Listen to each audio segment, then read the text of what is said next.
Hi, it's April 28th, 2023, and I'm honored to have top investigative journalist in the U.S., Heather McDonald. Heather, Thank you. can you tell us a little about your latest effort, book, incredible book, When Race Trumps Merit? Well, it argues that we're at danger of tearing down the entirety of Western civilization based on a phony premise, which is that any institution that is not racially proportionate in its members, so if a cancer research lab is not 13% Black oncologists, that's a racist lab. It must be discriminating against Black oncologists. Or if a prison population has more than 13% Black prisoners, that's a racist criminal justice system. And so we are accepting the argument that the lack of racial proportionality in various institutions is per se proof of racism. And we're getting rid of whatever standards, whether it's academic standards, meritocratic standards, or criminal law standards that are resulting in that lack of racial proportionality. What I do in the book, I lay out the extent of this phony argument and how it's threatening our scientific medical progress, our arts institutions, our public safety. I provide a lot of data for the alternative explanations for why we still have racial disparities, which is a very large academic skills gap on the one hand between Blacks and to a lesser extent Hispanics on the one hand, and whites and Asians on the other, and a very large gap in criminal offending. Absolutely. So, has that gap widened in the last number of decades? Was it narrowing prior? Well, there's some evidence that was narrowing a little bit. I think the SAT scores were narrowing a little bit in the 80s, but all that progress is ground to a halt. And yes, I think recently some of the K through 12 objective standardized tests have shown in places like California that actually the gap is widened.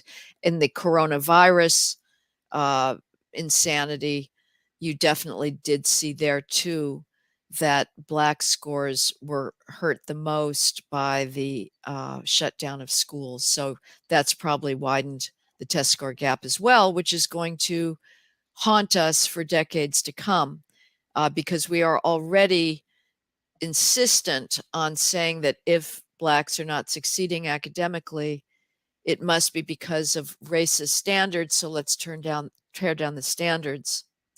And if that gap widens, we're going to be even more frenzied to tear down those standards. No, and it's a vicious cycle, as I think imply.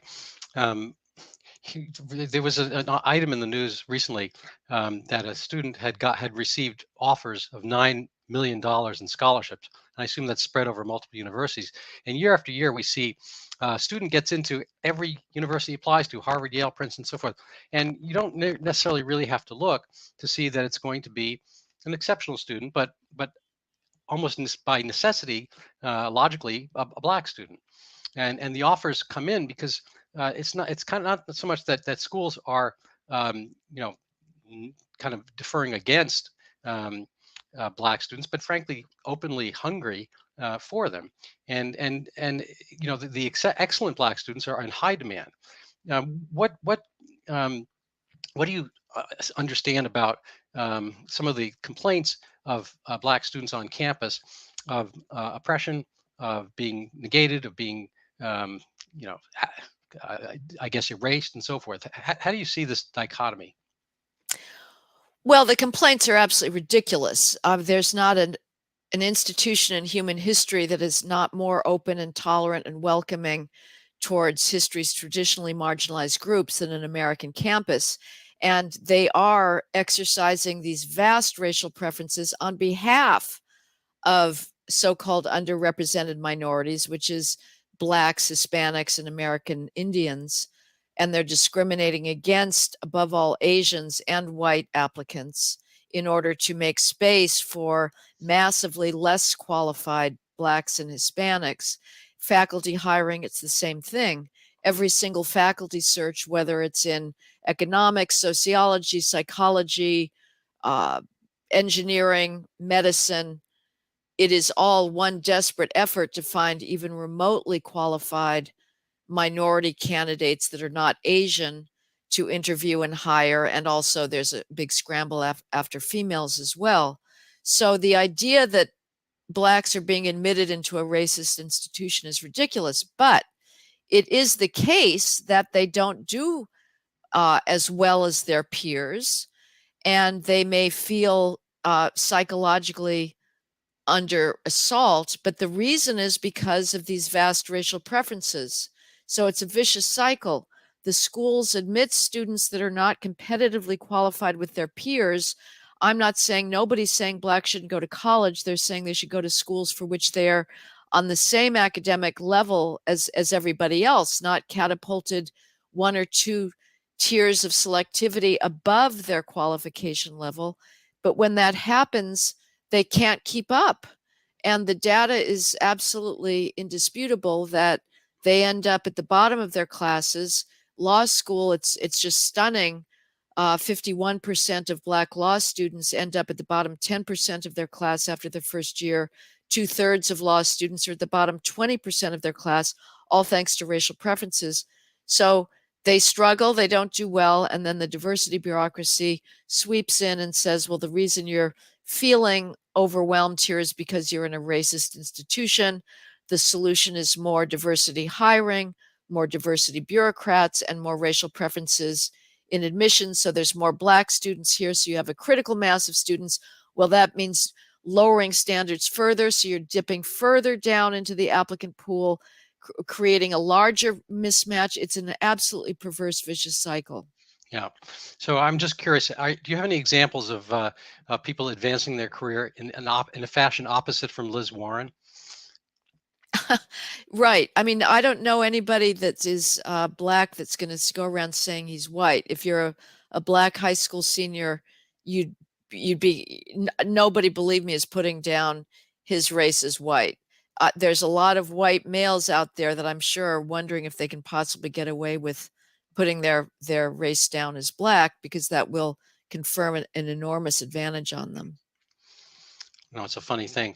Now, I also am wondering whether the NBA or the NFL have come under the same kind of race, kind of, I guess, matching society's racial structure on their teams.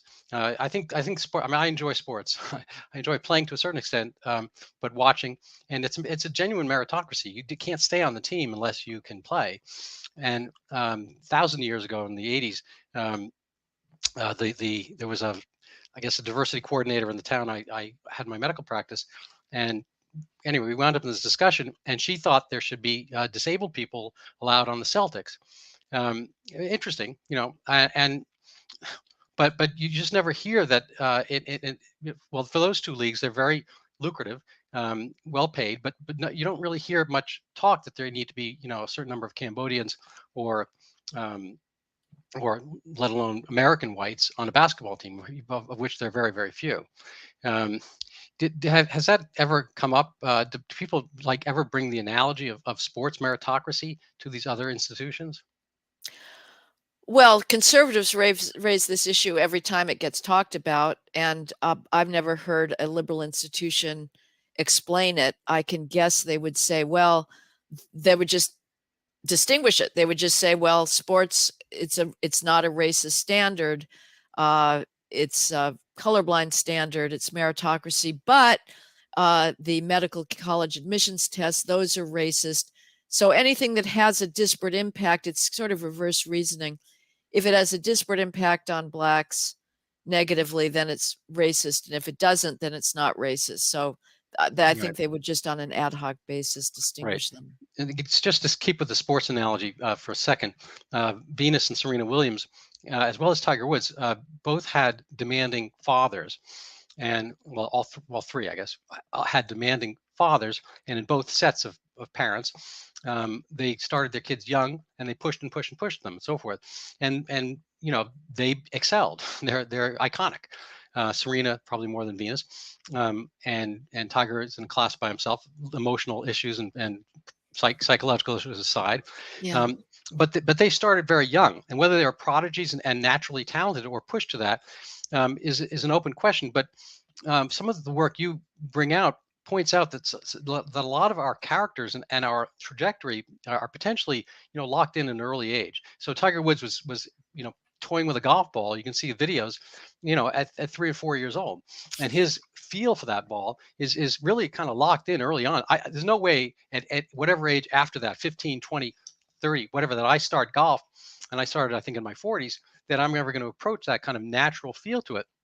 And so for other things like puzzle solving or I guess um, drama or any bunch of other things that coincide with kind of the academic world, does one have a possibility if you have, say, started out in a household without conversation, without cohesion?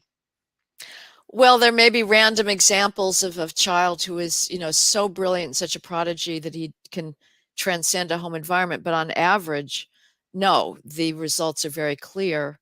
And it matters what parents do. On the other hand, there's also a whole lot of psychological literature emerging that's saying it doesn't matter what parents do. The genes are all, and peer groups are more important than parents. That's a very hard thing for me to swallow.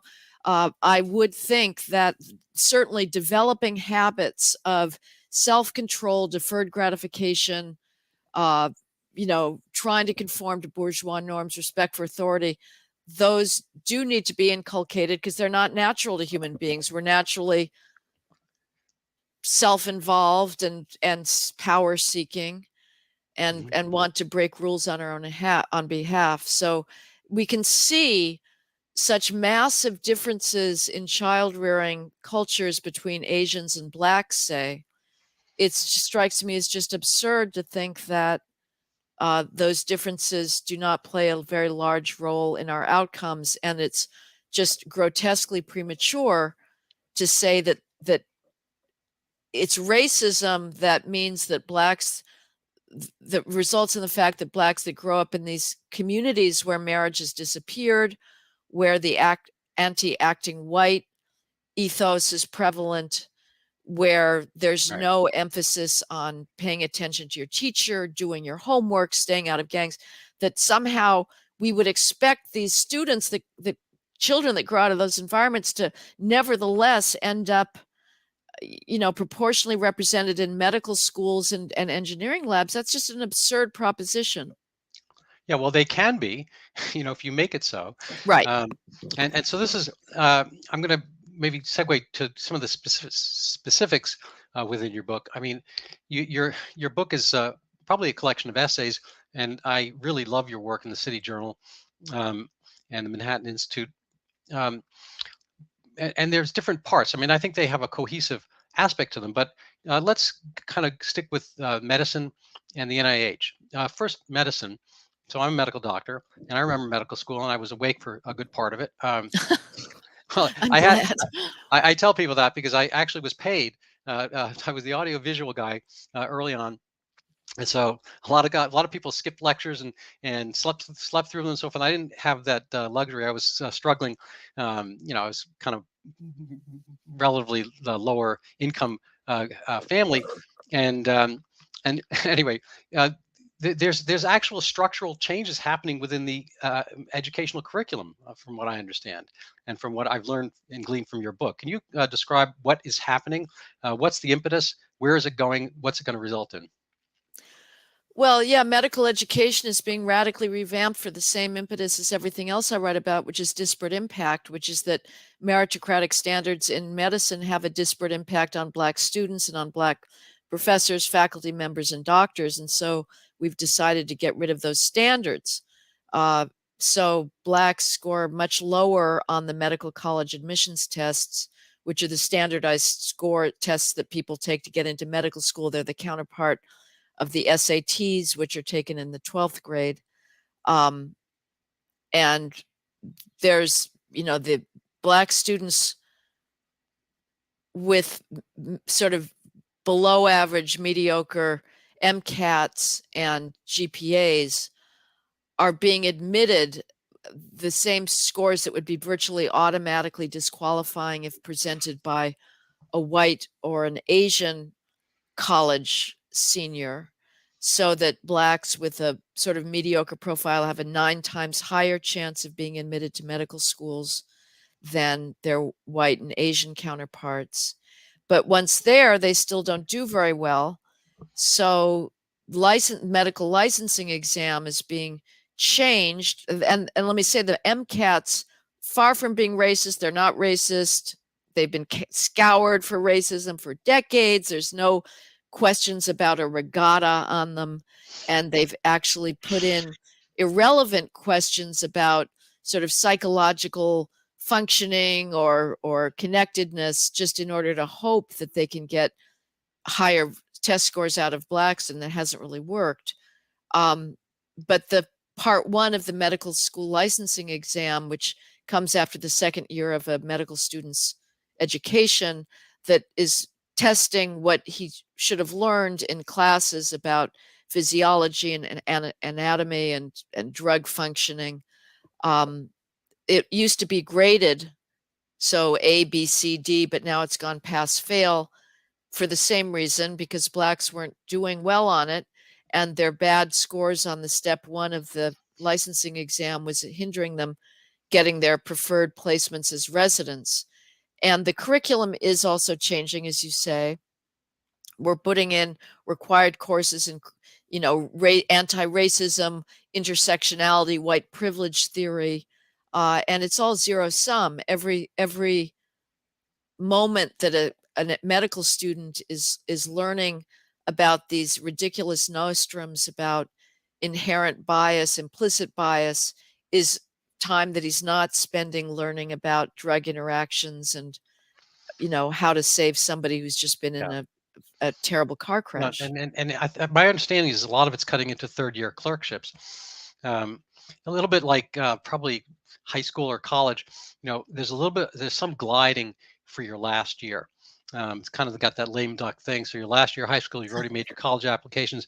Your last year of college, things are already in the book. Your last year of medical school, things are pretty much decided. You've already, set in for the match, and you do some of these clerkships are a little more exotic and so forth. But third year, in probably all those scenarios, is really a crucial one, and that's where you learn subject by subject the major stuff and the stuff you should need to have no matter what specialty in which you wind up. And and I gather I'm not closely in touch with medical school per se. We had a reunion. I think it's my 33,000th reunion or something like that.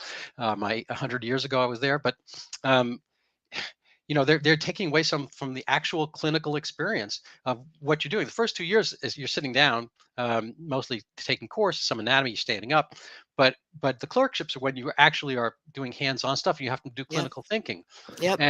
and just avoiding the results. I mean, it seems over and over again that there's one line drawn of one type or another, and some people are able to cross, and some people are not. So they just redraw a line. Yeah.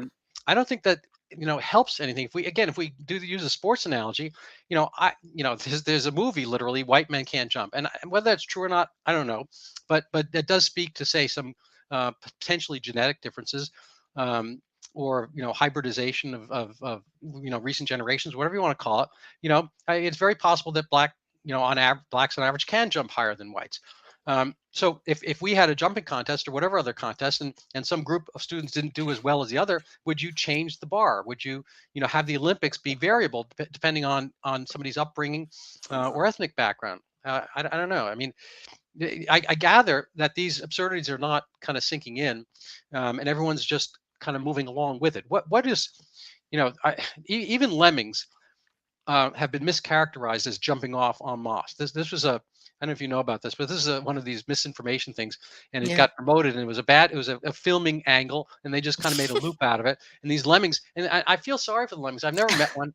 I think they're like chipmunks or something, but lemmings don't even do this, but yet we are. What is the Mhm. thing we're doing?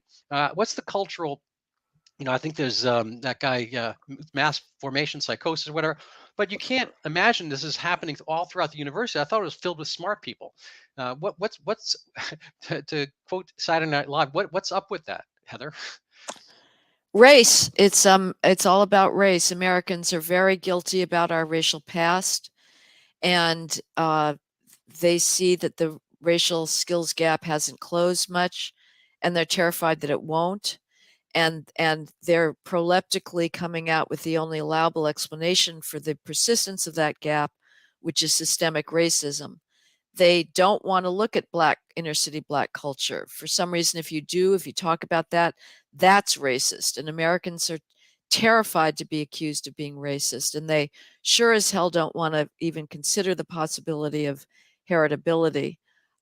So we've decided that we would rather tear down meritocratic standards than have the neutral, colorblind, constitutional application of those standards if that results in some groups on average doing better than others. Now, as I say in the book, just because we have to talk about group averages doesn't mean that there's not thousands of Blacks who are way outperforming whites and Asians. Absolutely. And you can't really know anything about an individual until you know the details. On the other hand, let's be perfectly honest. If anybody is remotely familiar with the disparities in crime commission in this country, I mean, a study came out recently that showed that in the first 18 months after what it called the coronavirus pandemic, I would say what it really means is the time after the George Floyd race riots, the disparities in the rate at which Blacks and white juveniles died of gun homicide was 100 times. So Black juveniles die of gun homicide at 100 times the rate of whites. Those are average numbers, and they Killed explain by whom? other Blacks overwhelmingly. They're not killed by the police, they're not killed by whites. If they had been killed by other whites, we would have heard about every single one of those shootings. The reason we've heard about virtually none of them is because they're all killed by Blacks. Yeah, so sort of a craven.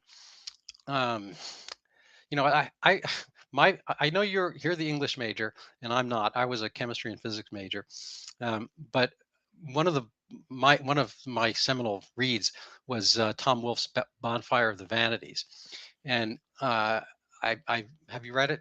Yeah. So it seems like we're playing this out. I didn't know he was writing. I mean, in the way he was writing a history of the times, and I think literature has this. It is history in a sense. It's interpretive of what's going on. It's filtered through one of the most amazing things on the planet, human imagination. Um, Maybe would you mind speaking to the essence of literature? Um, I get maybe that's a little too early to segue there. Um, let's stick with the science theme, and I'd like to come back to that because I really would like to leverage your knowledge as um, as frankly a cultural critic. What is happening in the realms of science um, is you have a piece on the NIH, and we've talked a little bit about that. What's happening not just in universities but throughout the government? What's happening with science, and what's going to happen after? Well, the government has decided that the racial demographics of a research lab is more important than whether it has the best qualified scientists working for it. So the National Institutes of Health, the National Science Foundation, uh, uh, the Public Health Organization, they've all put out now requests saying if you want to get federal funding for your research, you've got to show us that you are making very concerted efforts and ideally successful ones to recruit Black and Hispanic and other so-called minoritized individuals to your labs, not based on merit, but based on race. And we're actually changing the focus of our science research just in the hope that we can give out more grants to Blacks. So the NIH is shifting its research funding from pure science. The pure science is what's studying the trajectory of cancer throughout the body or within a cell, how electrons fire in and neurons fire in the brain to try and understand Alzheimer's disease, or basic physics research or engineering, all the amazing fields of nanotechnology. It decided it was going to do less of that and more research on health disparities and racism. So it's sort of applied public health type stuff, not because it's made a objective judgment that, well, in the long term, humanity will be better served by doing racism research. It's just that Black doctors, when they graduate, if they're going into a research career, they do more on the non-pure science front of research in health disparities and racism than pure science. And so we'll fund disparities research because that will allow us to fund more Blacks. And that's just a perverse thing to do. It You is know, not the and it's up and down the government sphere. I've tapped into some of these lectures. I shared with you something at the National Library of Medicine. It's about decolorizing the COVID whiteness. There was another lecture on queer this and that. Um, Physicians in China. It was all one racial-ish thing or intersectionality subcategory or another. But I just want to interject slightly. Um, you were talking about heredity. I'm not sure it's all heredity. I think it's not so much color or your specific genome color, but culture. Nigerian. I listened to your interview with Brendan O'Neill um, on this book, and um, he talks about in the UK that blacks from Africa do better than blacks from the Caribbean. Um, Blacks from Nigeria do better than not just local, kind of post slavery long term blacks here, but they do better than whites on average. It can't necessarily be race per se, or even genetic heritage. Nigerians are more African genetically than American blacks, say 100% versus whatever a different number that is. Um, uh, anyway, as far as what's happening science-wise, uh, how is this contortion going to work out in the higher realms of science and physics and so forth? Well, first of all, I agree with you that the culture is so bad that we should focus on that. And given how toxic heritability is, one can bracket that. I would say, though, that with regards to, say, Nigerians, we're getting the very elite. Hmm. It's not a population average that we're seeing. So you're comparing apples to oranges. But I'm not going to die on that mound or whatever, on that sword for that, because I'm happy to stick with culture. But what this is going to do for our scientific progress is slow it way down. We are turning away from the most talented scientists and saying, well, your diversity, equity, and inclusion statement is not sufficiently vibrant or enthusiastic, or you haven't shown us how you will create a diverse, happy lab, as the Howard Hughes Medical Institute Hmm. puts it. And so therefore, we don't even want to look at you. Meanwhile, China is racing full speed ahead, unapologetically meritocratic, Yeah. and Yeah. will, the rate The- at which its universities are closing the gap with ours is very high. We still have, as an absolute number of universities, ours are still rated the highest, but I don't think we should be at all sanguine that we can retain that competitive edge. Yeah, no, it's a little bit of is a Potemkin village in a sense. I hang out sometimes near MIT or at MIT, and the most kind of hardworking, diligent students there are Chinese nationals, it seems. Yeah. Um, and so the Chinese are working hard in their universities and they're working hard in our universities. Yeah. And it seems that we have somewhat diverted. I forget the name of that cycle where hard times lead to strong people bring good times lead to weak people lead to hard times or something, whatever. You remember that one? No, I Uh, never heard that. oh, anyway, so it's a little cartoon, but it's a useful cycle, and I think Yeah. we're on the downside. Does China? It's kind of a you know maybe an easy question. Does China worry about the lack of diversity in Chinese institutions? Does any other country worry about the lack of X in their Y? Well, the Anglosphere is very obsessed with diversity, and they are with regards to females, but also to a somewhat lesser extent than here, just because they don't have the large Black population that we do. But they are definitely lowering standards, but China doesn't. Now, for all I know, China has other problems. I do tend to romanticize China because I believe in meritocracy is the most important value. And as far as I know, it is proceeding meritocratically, although perhaps there's huge preferences for Chinese Communist Party members in the nation's schools. But by and large, it's brutal. The competition is brutal. Everybody studies for a single exit exam to determine whether they go to college and which elite colleges they go to. It's a lot of stress, and people can say, well, it's just too much stress. But if you can buck it, you are really giving yourself a very, very strong preparation. Yeah. And so I don't think they don't have a strong female-centric feminist movement there. I don't think they've got a lot of gender pressure there either.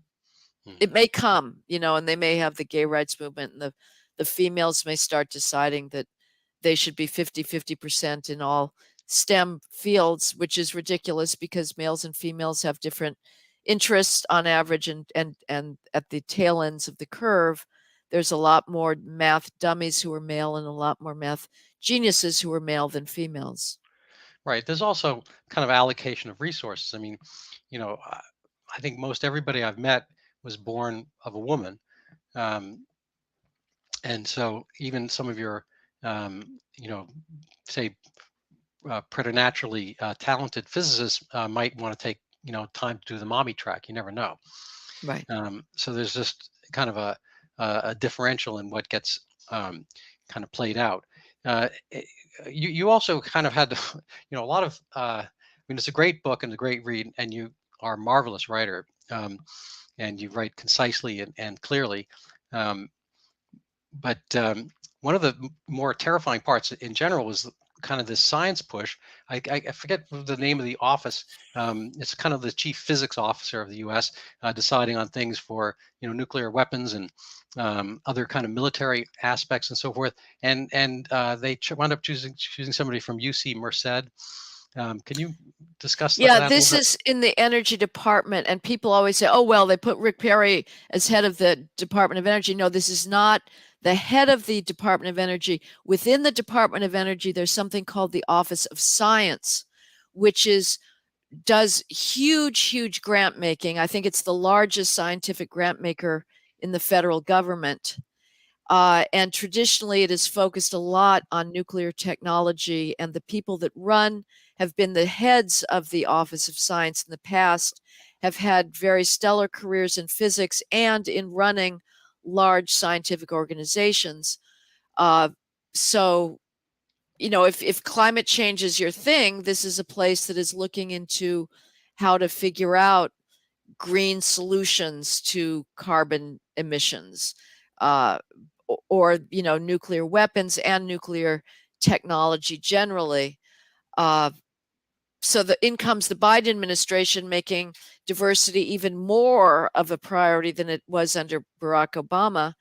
And so it shows as its head of the Office of Science, who's going to have to be setting priorities, making scientific judgments about what the office should pursue, is a soil geologist from the University of California at Merced.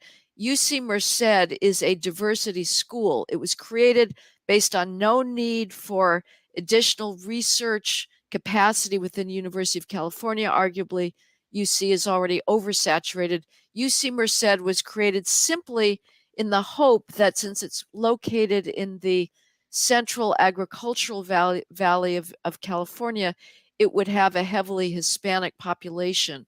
So this woman who's a soil geologist there, which is not physics, the argument is, well, there's methane gases produced in soil geology by Yeah. microbiomes, and therefore it has a bearing on climate change. But frankly, she is outrageously unqualified. She's her only uh, uh, bureaucratic experience was being chair of a department. And then she's got, if you look at her bio, it's all about diversity, and she's talks about sexism in science. So she is completely unqualified for this job, and so we'll just have to hope that she's willing to delegate authority to people Right. under her who are qualified. Right. So this often happens with these minority quota contracts. The city of Boston, various times, um, had minority necessity in order to bid. There's a famous, well, I don't know if it's famous. I read it when there were still newspapers. It's probably about 20, 25 years ago. Um, somebody, a white guy, applied for a contract, um, and he said he was a minority, and they gave it to him. And then they said, "Oh my God, he's white." So they tried to take it away from him, and he said, "Well, if you look at the demographics at the time, there was this is anyway." He pointed out that whites were not in a majority; they were perhaps a plurality, but they were in the minority. And it may not have been Boston. I apologize, but whatever city it was, he argued that whites were no longer a majority. Therefore, if they're not a majority, you're a minority. And so thereupon they gave them a contract, they let him work, but then they changed the rules to be more specifically ethnic based. So that's not really leading anywhere per se. But the other, I want to kind of bring things together. You bring a big focus to the arts. Why is this important? Um, what's it about?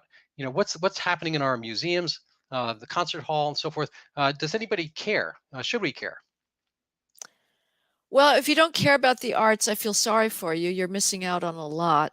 You're missing out on a lot of human experience that you would never otherwise have access to.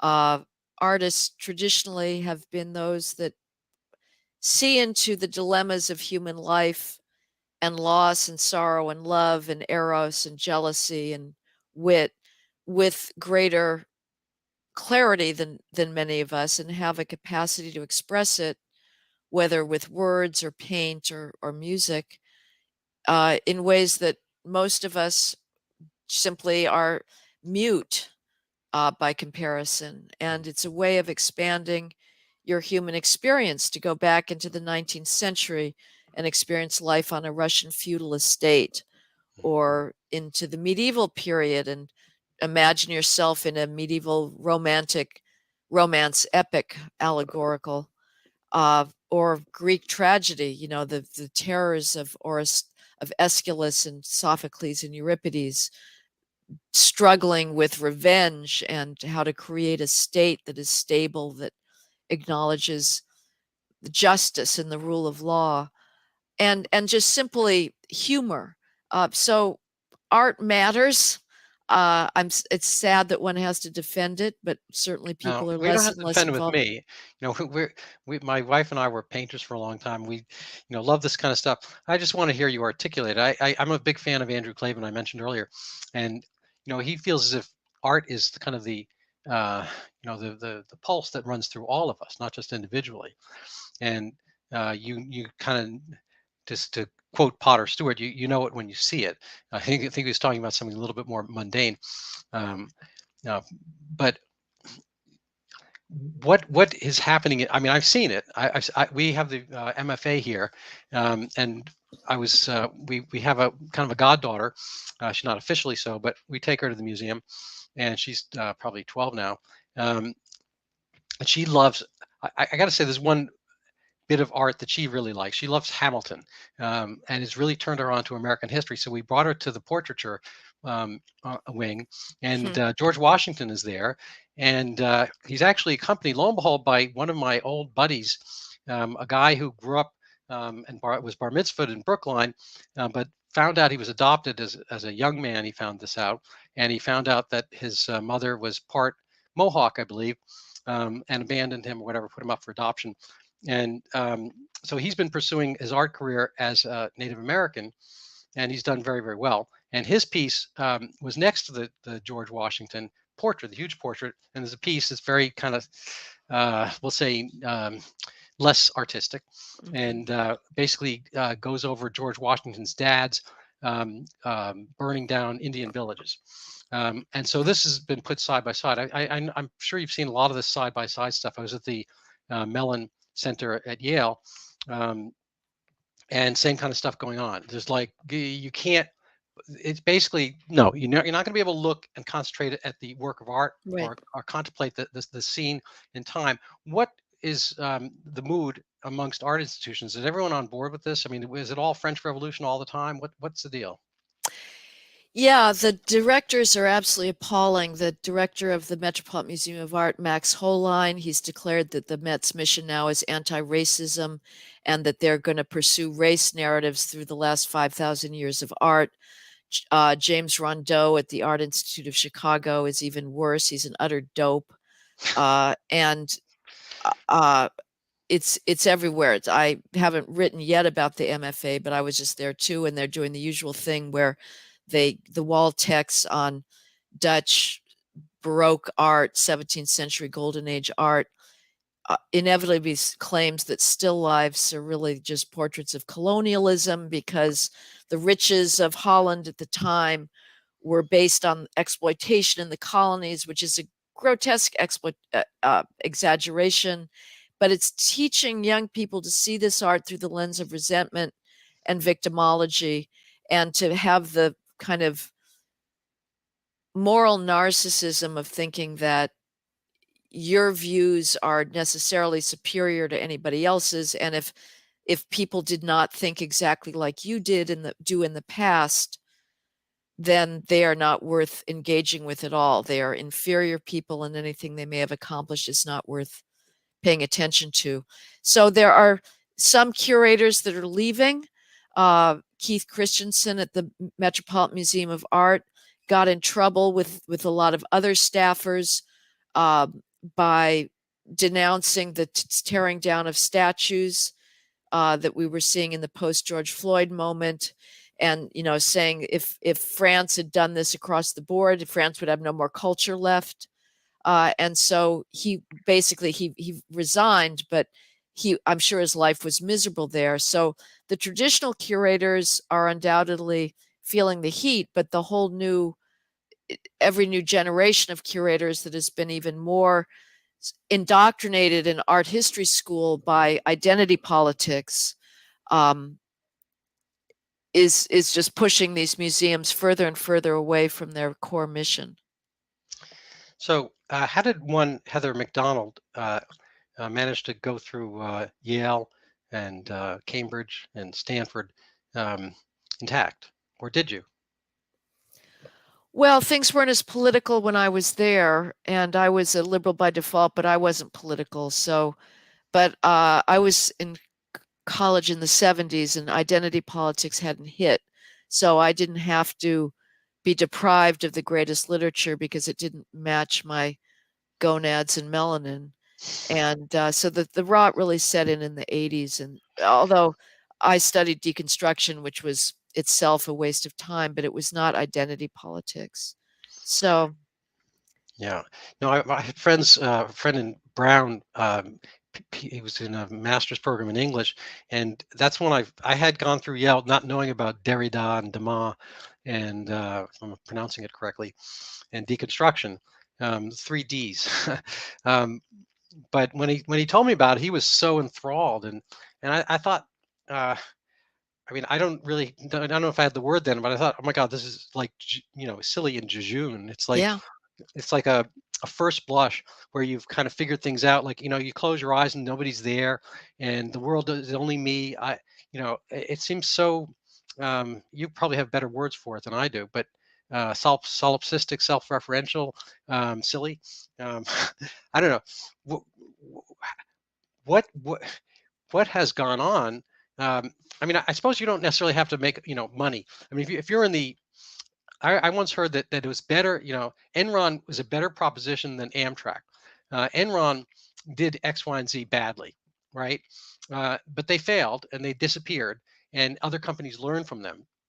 Amtrak did things badly and has continued to do so, keeps getting bailed out. I think universities fall more in the category of Amtrak than Enron. So, is failure an option? What is going to happen? When will things fail? Is the go woke, go broke? Who gets to go broke in the world of museums and universities and so forth? And is that part of the problem, that they don't have the mechanism of failure?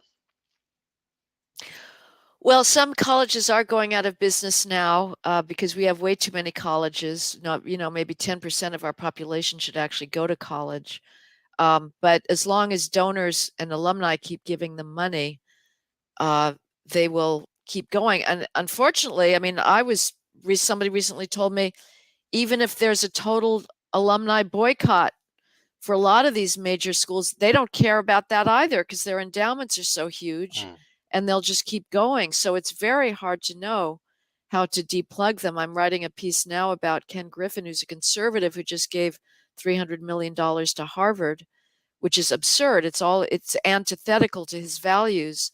But these rich businessmen are ignorant and they want the prestige that comes Mm. from giving money, and they're generous. It's not all self-interested. They actually believe that they're contributing to the furtherance of knowledge, I presume. But it's absolutely outrageous. Harvard did not need Griffin's money.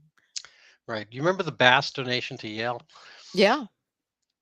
I So, mean, that should have been the end of it. The faculty rose up and said, "Don't you dare create additional courses in Western civilization. You're interfering with our crusade against Western civilization. And even though this is not mutually exclusive with anything we're already doing, you're an evil white guy, rich guy, conservative that believes in passing on our inheritance. Bad, bad, bad." And they rejected it, and that was that, and nothing has changed since then. hmm, hmm. So I think it was Ben Stein's dad, Herb Stein, said, "When things can't go on, they don't," or something like that. When something, I think you get the idea. Um, are we reaching that stage with museums? I mean, could you go over the docent issue, perhaps? Because I think that's very colorful. I'd actually like you to do all of them. I'm not going to have time. There's the Juilliard incident. I mean, all these things are incredible. Fidelio. You can pick A, B, or C. Beethoven. These are just incredible instances in the book. I commend people to read it. But maybe pick one you feel like chatting about. Well, very briefly, because I do have to go. Um, you mentioned the docents. The Art Institute of Chicago, like many museums, had a docent corps. These are volunteer educators, people retired or maybe never worked, because a lot of them are women. And the Art Institute of Chicago, which is one of the great art museums in the world, in the 50s started a very strong volunteerism set of institutions led by females who had done a lot of good fundraising during a budget crisis. And they decided, well, let's look into museum education, above all for children. And at the time, the received wisdom was, well, you should have professionals educate children because they need to go to art history school or maybe ed school and figure out psychology and things like that. And these women, 1950s, suburban women or living in Chicago, said, no, we're going to do this ourselves. And they developed an extraordinarily rigorous training program to become a docent. You'd have to basically get what a master's of fine arts. It was the equivalent. You'd write papers, learn the collections, and very early on they did their whole diversity component. Well, we have to be able to know how to relate to kids that are coming in from the south side and west side of Chicago. And so they've educated thousands of children. Well, here's this James Rondeau, who I'd mentioned earlier, and he's got a new head of the so-called Women's Board, which is the organization within the Art Institute that oversees the docents and other forms of female philanthropy. And they look around and they said, oh my God, the docents, they're basically white women. Therefore, they have to go. We'll cull them. It's another example of the white culling that is going on across our society. So they just shut down the docent program. They said, we're going to have no more docents because they're too white.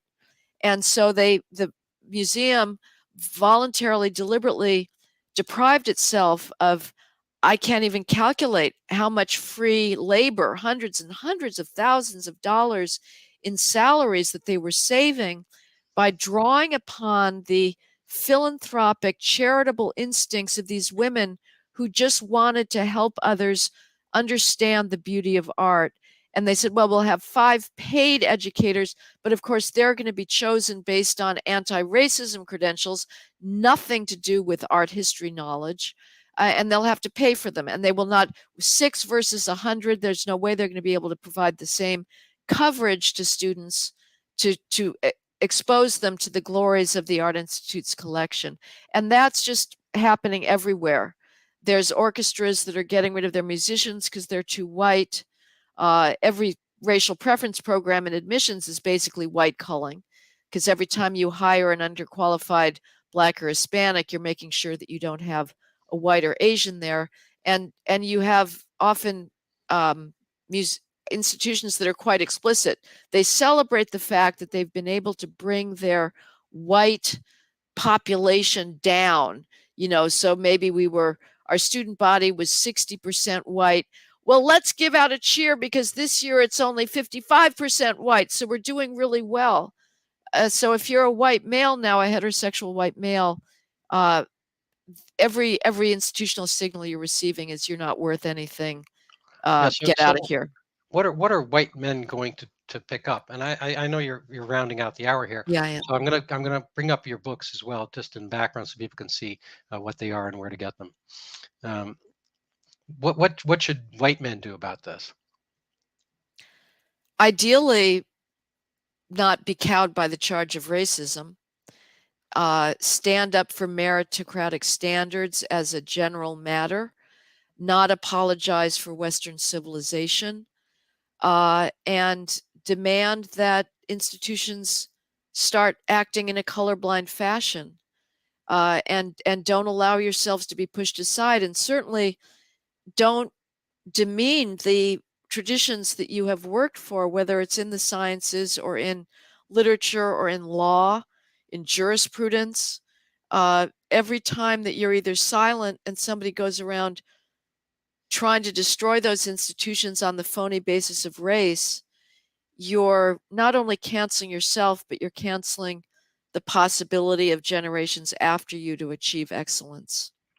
Okay, I can't let you go till we talk just very 1 minute ish about the war on cops. This is a fabulous book. I've read this, and I think people are, they just hear the stories. I mean, I think it's I think you're an English major, but literature is powerful. Narrative is powerful. People buy the narrative more than they buy the truth. Tell us, do police disproportionately target Black men? No, they don't, and I'm not going to go into the details now, but All right. everything police do is determined by crime. If you are using a population benchmark to compare police stops or arrests, that's the wrong benchmark. Police go where crime is happening, and Blacks commit crime at exponentially higher rates than whites. 100 times higher in the case of gun homicide among juveniles, 100 times higher. Right. So that means the police cannot, and And they're Black people shooting other Black people. right. If And if we want to care about Black lives, the right. police have to be in Black neighborhoods, and they have to arrest Black criminals. And Black people, peaceable, law-abiding Black people, need safe communities. And it's a sadness that things have devolved. I mean, we can go for the genesis some other day. I'm going to just stop for a second. I just my self promo here. If you want to support the podcast, you can look in my book. There's a lot of not quite similar themes directly, but this is a case where science occurred according to politics. People wanted to have a new virus in northeast Brazil in order to bring equity. Believe it or not, the north of Brazil is kind of upside down from the U.S. Their north is hotter, darker skin, more Indios, poorer, and so forth. And doctors set out to find a virus, chikungunya, they were hoping for. So they formed a group called Chick V, the mission. The mission referred to the movie Robert De Niro, Jeremy Irons, 1986, where the Jesuits were a conduit. They protected the Indians against the bad colonials, and so they adopted this Chick-fil-A the mission to find a virus so they could bring money and power and equity to Brazil's north. And they succeeded, but it turned out with Zika, and they were so forthright and gung ho about attributing a problem, microcephaly, which is a sad issue, but it's been forever that people have this. They'll continue to have microcephaly, babies with small heads on occasion, and they attributed a new harmless virus, frankly, to this other problem, and then they declared a pandemic. And these things have repercussions. In the case of Brazil, more than 150,000 babies were never born because of this. This probably that continues all through Latin America, maybe the world. I'm not sure the number. It's hard to guess, but 500,000 children didn't come to existence because of this panic. It dissipated, but nobody's ever retracted the premise. So that's my book. People can go check that out. I'm in your debt, Heather. Would you like any last words? Nope. But I've got a new book out there, so it may be worth reading. I don't know. Yeah. No. When race trumps merit, and I'm going to leave it there. Thank you so much. People can follow Heather at the City Journal, and please buy her book.